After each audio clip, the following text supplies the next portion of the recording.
Hello, gamers, and welcome back to part 2 of the Generation 1 Living Dex. Here, we're going to play through Pokemon Red, as well as fix up a few things in Pokemon Blue version. As you can see, I'm naming my red character Dual. Blue character is main, that's the main file. This is Dual. And as usual, as you can predict, we grab a potion. As you can probably predict, we are going to pick anything but Squirtle this time, and we are picking Bulbasaur. In this particular playthrough, we're going to get as far as being able to trade over the Bulbasaur, and then restart entirely and do the same thing with Charmander, and have the main playthrough actually be a Charizard playthrough rather than a Venusaur playthrough. Is a Venusaur playthrough actually easier than a Charizard playthrough? Probably, but it's unusual that I get to do a Charizard playthrough, and might as well actually have the experience of doing one. In case you're wondering why this would make it easier for a Charizard playthrough than I typically would, when I trade it over, I'm gonna actually evolve both Bulbasaur and Charmander into Venusaur and Charizard, or in this case, I think I come a few levels short, but I'm going to do that in Blue version, and then essentially start the Red playthrough with an overpowered Pokemon. But first, I have to take care of something that I completely forgot to do. Well, first of all, I'm going to have to actually pick up the Pokemon in Blue to actually trade over into Red, right? You can't just take your trade partner's Pokemon. You actually have to trade something. And as you can see, I accidentally filled up the Pokemon box. So I'm gonna have to change the boxes. Yeah, the box system was completely user unfriendly in Gen 1, and we're going to be dealing with a lot more of that once we're done with the main playthroughs and are actually doing the Living Dex filling, because of the rules about how to put Pokemon in a box in the order that you want. More on that as it happens, but you can't just reorganize them once they're already in the box. Anyway, so we've got our Bulbasaur. We also have a male Nidoran who's not impossible to get in Blue, but just harder. As you may notice, I keep accidentally hitting the keys on the main file when I'm actually playing on the alternate file. This is an issue that never really goes away. I mentally, I'm used to one keyboard layout. I could have both linked to the same keyboard layout. That might be a challenge that I do later. But this is not the 2 games 1 controller challenge. Pardon me. Seems my cat Honey is getting herself into a little bit of trouble with my keys. But, okay. Pardon the adorable interruption. Anyway, we're here and we're doing something awfully similar. Now we're catching a Spearow. The advantage to a Spearow here is I want to eventually be able to trade it for a Farfetch'd, much like I did in Blue, so that I can have the Pokemon capable of knowing both Cut and Fly in both files, or actually, now I remember what the plan was. Keep the Blue version of Ducks as my main Cutter and Flyer, and have the Red version of Ducks be the one that gets stored in the appropriate spot in the box. So that when I get past that point, I won't have to dig around for another Flyer. In my practice run, I ended up switching to Articuno for that, so it's not a huge deal, but might as well actually do it. Anyway, one thing that I completely forgot to do is actually pick up the EXPO, and so I'm doing that here. This should have happened in part 1. You can see I got the 50 Pokemon, and I was talking about how important it was doing all that to get the EXPO. I was talking about it throughout the run. Forgot to actually do the darn thing. Anyway, I'm speeding through here because all I'm doing, I'm loading up the Pokemon that I want leveled up. In this case, uh, Dratini, Bulbasaur, Charmander. I just have them in the team, and I'm going to beat the Elite Four with this team entirely relying on Starmie. I'm going to beat them 3 times. Tons of EXP around, level everybody up a bunch. I'm speeding this up even more than normal just because it's no mystery how Starmie can beat the Elite Four at a higher level than it could already beat the Elite Four. There really isn't a whole lot to say about this, and as this is not going to be the only level grind session like this, I feel like, well, I don't want to flat out remove any footage. I want you to get a sense of what goes into this so that you have a good sense of if you were to try this, what would it take? There's getting a sense, and then there is watching every time. Now, I'm buying some more X specials just because I was running a little short, and Starmie still needs it to. I mean, you don't want to get paralyzed by a body slam from Lapras. You don't want to go back and forth with recover spam on Alakazam. Yeah, those are really the main ones. Yeah, Agatha might give you some trouble, but could also give you some trouble on the turn that you use the X special in the first place. So, But yeah, as I mentioned, it takes 3 run-throughs of this to level everybody up as much as we want. I used full restore there because I had been taking some damage. I think that was the time when I didn't use X specials when I should have, and took almost one too many hyper beams to the face. But yeah, you can see we're all close, right? Dratini, we will not be leveling Dratini all the way up to level 55 right here. Leveling him up to level 30, trading him over, and having him gobble up a bunch of rare candies in my 1 playthrough of Red and 2 playthroughs of Yellow. That's the plan. So we consider a level 30 Dragonair at that point to be solved. Now, you might also think, well, why go through all this effort? You don't need to start a Red playthrough with something that over-leveled. True, you don't. But this is all leveling up that has to happen anyway. We'll need a Venusaur. We'll need a Dragonite. We'll need a Charizard. Might as well take care of all that here. And if you remember in part 1, I talked about the Big 8. Well, suddenly we've got half the Big 8 taken care of right here. And so, finishing up, right, that is number 3. And going through the end game screen and the credits. And now we are giving our Pokemon some extra moves. Now, if you notice, I accidentally overwrote Ember. That was a mistake. I should not have overwritten Ember.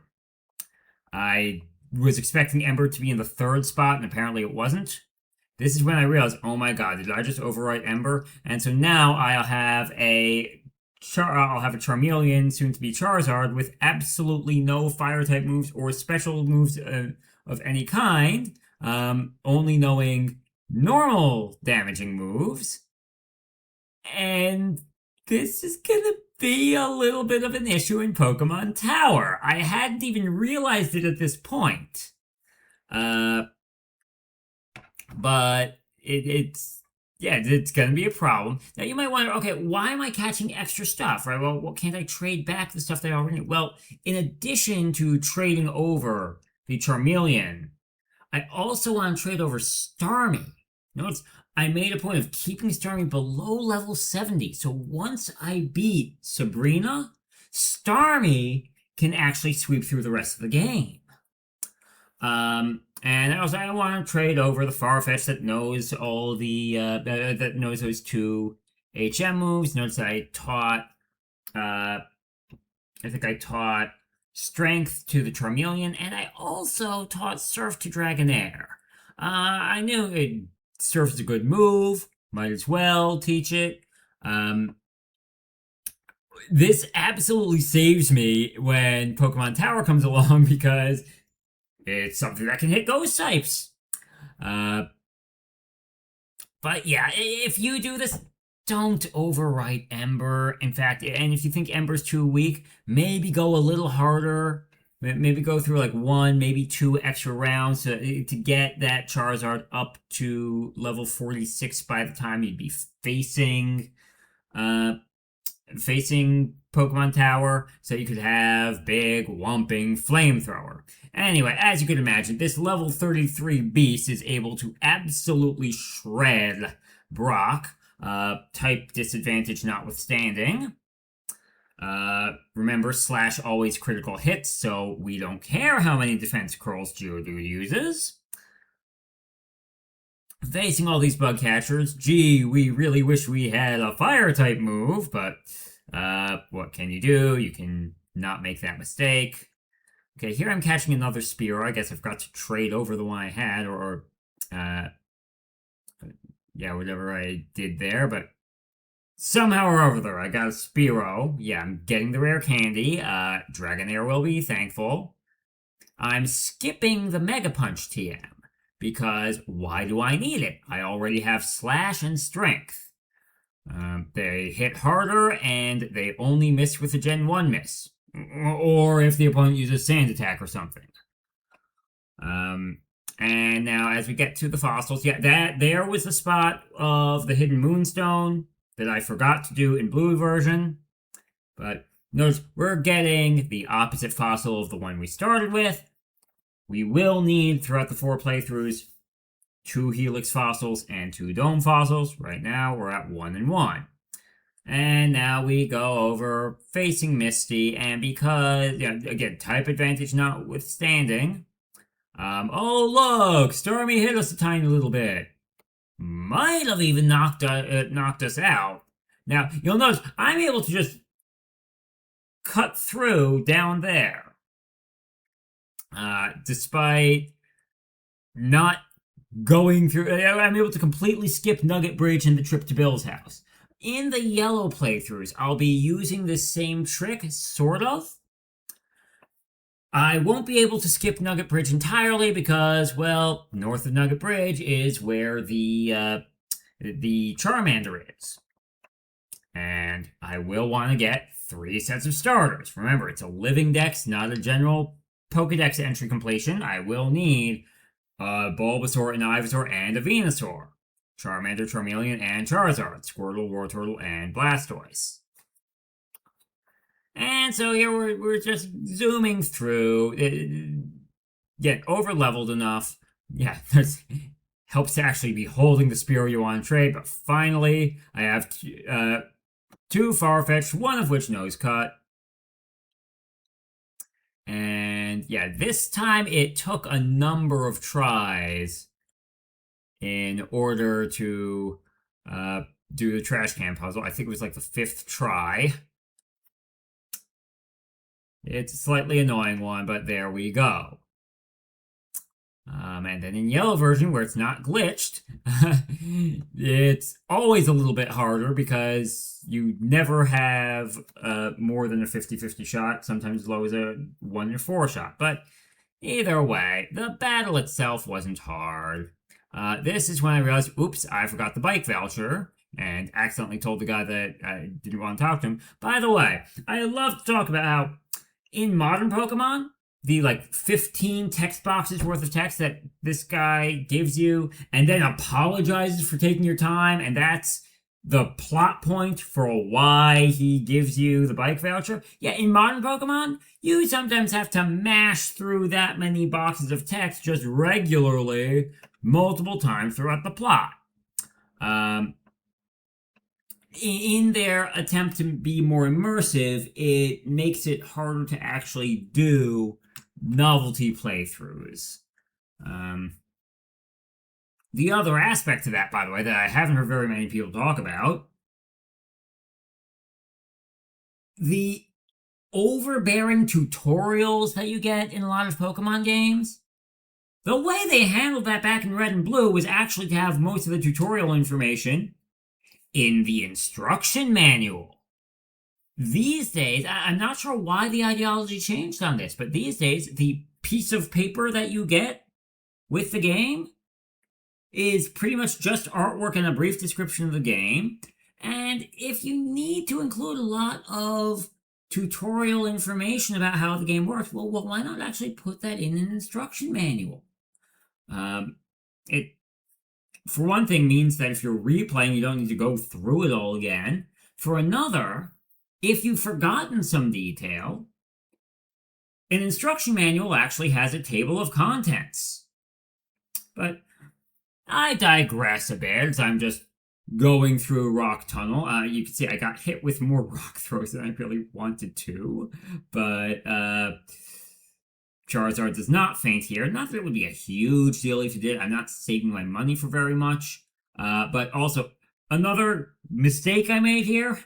I never transferred over or got anyone with Dig, or even snuck around to beat the Dig trainer. No, I think you can even do it without without freeing Bill. Once you use the cut trick, if you sneak around the back of the house, you should, I think, be able to do it. But I never got the Dig TM. Yeah, here I get put to sleep shortly before being able to get the Poke Flute. But as you could imagine, even I can't even use the type advantage. But without too much trouble, Erica down. Yeah. As you can see, this playthrough, once you actually do all the level grinding, this playthrough goes a lot more quickly than the blue version playthrough did. Yep, here, I'm not even getting the Ice Beam TM. As you can see, I was thinking about heading up and maybe getting it. And what did I want to get? Oh, right, I wanted to get X accuracies and some more X specials in case Starmie still needed it. The X accuracies for Koga's gym in case he decides to be the absolute troll and use those evasion tactics. Yeah, I grabbed the coin case. I don't think I actually picked up anything from the game corner this time, at least not yet. I mean, none of the game corner prizes. Obviously, there's a key item of the lift key that I'm going to get in about 5 seconds. And there is the rare candy there. Again, feeding the candies to Dragonair. If you do not use rare candies for getting Dratini into Dragonair or at least Dragonair into Dragonite, you're making the challenge unnecessarily difficult for yourself. But as you can see, this Giovanni fight is not particularly difficult. Again, even getting hit by the rock throws. Yeah. Over-leveled with Slash is just that good. And gonna point something else out. You may have heard I say Giovanni, not Giovanni. That's because from what I've heard from my aunt who spent a great deal of time in Italy, that is the proper Italian pronunciation. The same way that my name, when translated into Italian, is Giuseppe, not Giuseppe. But back in the fake world, the Lavender Tower, or the Pokemon Tower rival battle is not typically a challenge of this with no exception. Now, this is where I realize, oh, Charizard can't do Bupkis to the 4 ghosts I'm gonna need to fight. Well, best have Dragonair actually in the lead spot. Okay, great, we heal twice because I doubled back because I thought it might make sense to and was wrong. And then I get some bad confusion luck and manage to come through again. More candy for the Dragonair. I don't remember if I feed him the candies right now or no, I didn't. I might have thought, well, gee, I'm low on health. Maybe I want to buff him up a little bit. But I think I did wait until I had a whole bunch of candies in Victory Road. Yes, this playthrough does go all the way through into Victory Road, and even does beat the Elite Four for the extra money. And the reason why I do need to make it all the way through into Victory Road is because this is the playthrough where I will be catching Moltres. Um, yeah, you had the Miraculous Man glitch there. Again, I'm not taking advantage of a glitch, just the graphical glitch where when the notification came up about Repel running out, Mr. Fuji was just standing in the middle of nowhere. Anyway, here I'm actually using the shortcut. And I don't need to level everywhere. Just going 5th floor, get the card key, 9th floor, make it to the healing spot, heal because I felt like I needed to heal. This rocket grunt here. Okay, great. This scientist here. Oh, I skipped the scientist. But Silphco rival. Yeah, we have the Poke Flute, so we don't have to worry about being put to sleep. Slash makes ribbons out of Alakazam, and there we go. Grabbing a Lapras. I don't think I actually use the Lapras for much of anything, but grabbing a Lapras. Gets Force of Habit there. And then I actually moved Dragonair up here just because of the type advantage with Surf. It doesn't hit quite as hard as I was expecting it to, and when he switched into his normal type Kangaskhan, I switched back to Charizard. And Dragonair doesn't quite survive the battle, but handles it well enough that Charizard is able to put the finishing touches on. We get the Master Ball. Can't use it on Moltres yet because we haven't unlocked that part of we haven't unlocked Victory Road yet. But Serena's Gym, diagonal down. Slish, slash, slosh. Well, slosh makes it sound like I'm going through water, but you get the idea. And now, yeah, we learn Flamethrower right at the moment where we're able to just have Starmie solo the rest of the game. Yeah. Oh, yeah. In this case, we actually beat Sabrina before we even unlock Cycling Road. There you notice, well, I made sure to get the bike voucher. I talked about how long the guy talked for. I never actually got the bike. It's not the only time I've made that mistake in one of these playthroughs that I'm uploading to YouTube. The key items only run, I did the same exact darn thing. Yeah, I theoretically could zoom around and avoid all these trainers, but didn't have the dexterity for it. Get the rare candy. More candy for Dragonair.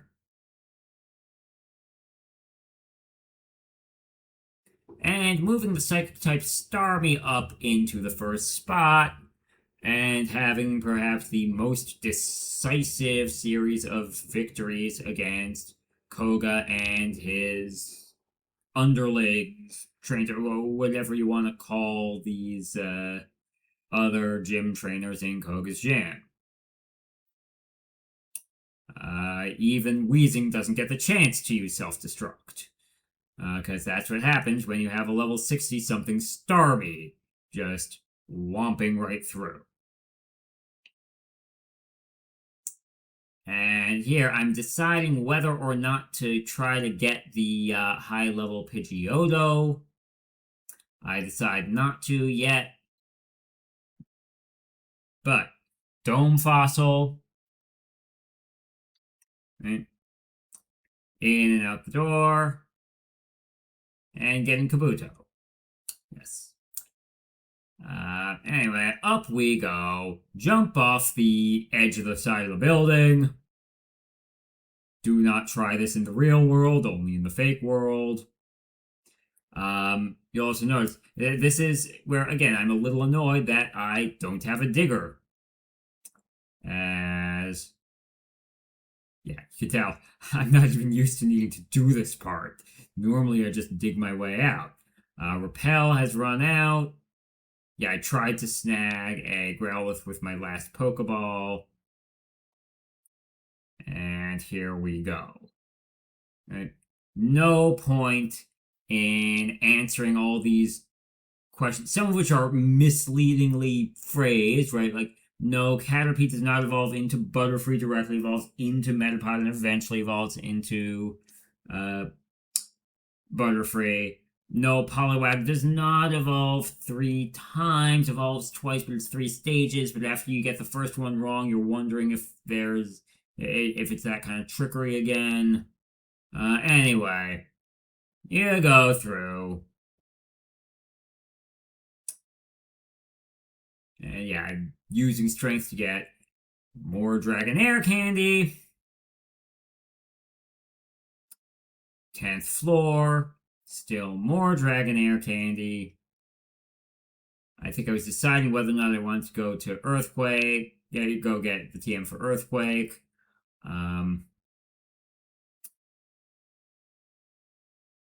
And this is where I decide to tank up on some repels.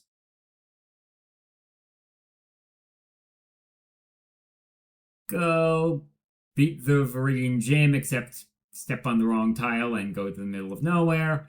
Again, for a level 65, I mean, we've seen a level like 40 something Starmie take this out. Level 65 Starmie obviously has no trouble whatsoever with this. Again, as long as he's not level 71 or higher in this battle, it'll be fine. And once we beat this, yeah, now the level cap is completely removed. And so we don't have to worry about obedience. I have been thinking about possibly doing a disobedience run where you have to play through only using disobedient Pokemon. I'll see if I actually have the guts to do that sort of wacky challenge run. Uh, I've got no idea just how hard something like that would even be. Uh, it would be interesting enough to think about. I can't commit to actually putting in the time to do it. Anyway, going through Victory Road.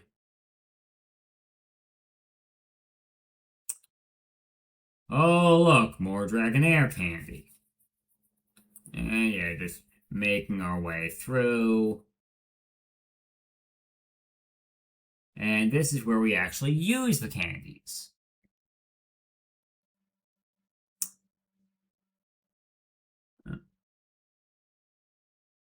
So you'll now see Dragonair is at level 41, 14 more levels. So as long as I get 7 rare candies in each of the 2 yellow playthroughs, then I can actually save the rare candies from blue version for any quick level ups that need to happen in blue version. I might not even end up using all of them, but yeah, here I accidentally fight a trainer. This is, well, not quite the absolute wash we would have expected, but yeah. Chansey has high HP and reasonable special defense. Terrible physical defense, but reasonable special defense, and this Starmie only knows special attacking moves. Anyway, going through, yeah, I still would need an X special to beat everything. And yeah, if I need it for the Dugong, then I'm also going to need it for the Lapras. There we go. No body slam paralysis today. Bruno is Bruno, and is as much of a challenge or lack thereof as Bruno typically is in this game. Perhaps they should have sped this up faster than it's already sped up, but it's an overleveled Starmie playthrough of the Elite Four. 3 down, 2 to go. Yeah. Ice beam, ice beam, ice beam, ice beam. Oh, sorry. Ice beam, surf, ice beam. Okay. And finally, the champion that we beat like 15 levels ago. It's got a different finisher this time, right? It's got a Blastoise rather than a Venusaur. And I guess that also means he's got Executor rather than Gyarados. Doesn't really matter. There we go. Now, couple last minute things I wanted to do here in this version of the playthrough.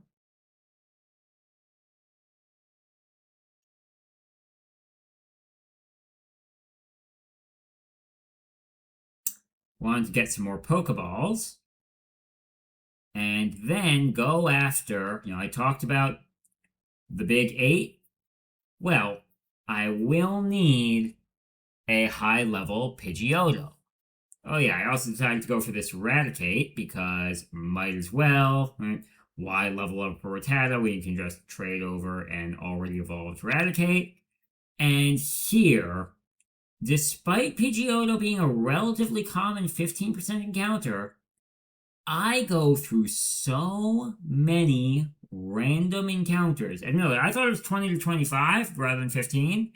But I pause for a moment here to get my phone out, look up on Bulbapedia whether or not these high-level Pidgeotto were blue version exclusives. They're not. They show up just fine in red. But I wanted to double check. Yeah, this giant pause here. That's what I was doing. But finally, we got what we wanted. Level 32. The fastest, the highest level 1.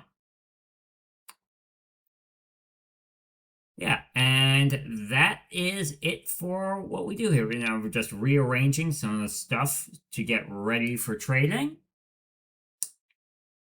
And we're actually going to pick up with that trading in part 3. Part 3 will mostly be the yellow version playthrough, but because I want to trade over some stuff from blue to yellow, I'll need to actually have it available in blue, which means it can't be sitting in red.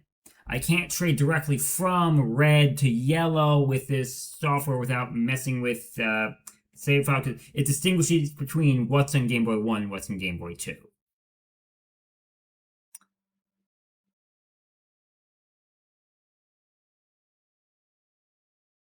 But that's it for today. Stay tuned for part 3.